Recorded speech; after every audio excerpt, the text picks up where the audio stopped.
দেশ নিয়ে ষড়যন্ত্র চলতেছে। দেশের মধ্যে চাঁদাবাজি বাড়ছে, খুন খারাপি বাড়ছে, খুন বাড়ছে, অবৈধ খুন, বিচার বহির্ভূত খুন হচ্ছে। সবচেয়ে বেশি অবৈধ খুন হচ্ছে দলে দলে।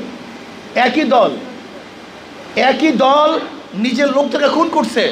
এর কারণটা কি? চাঁদাবাজির জন্য সমস্ত মানুষ অদৃষ্ট হয়ে গেছে, চাঁদাবাজি বন্ধ হচ্ছে না। আবার আওয়ামী লীগ যেই পলিসিতে ক্ষমতা এসেছিল, ওই সচিবালয়ের সচিবদের আন্দোলনের ভিত্তি থেকে আওয়ামী লীগ প্রথম ক্ষমতায় আসে, মনে আছে কি না? ঠিক 96-তে। আজকেও সেই নকশা এবং নমুনা আওয়ামী লীগ শুরু করেছে, সচিবালয়ের মধ্যে বিশৃঙ্খলা সৃষ্টি করার চক্রান্ত করতেছে।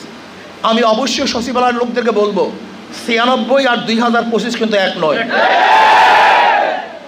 এটা 2025, এটা 96 সন নয়।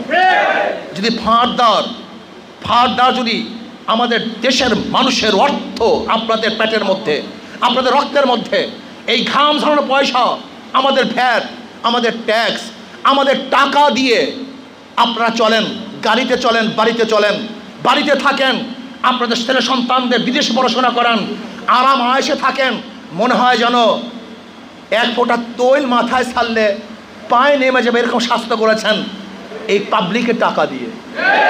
ঋষি, কামার, মজদুর, শ্রমিক, তাঁতি, জেলে, এদের অর্থ দিয়ে আপনাদের পেট চলে।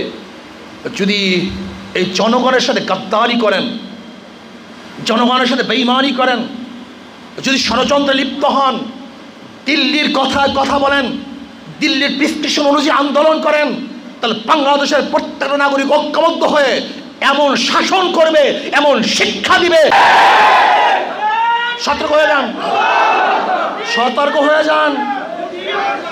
1996 আর 2025 কিন্তু এক সরকার নয়।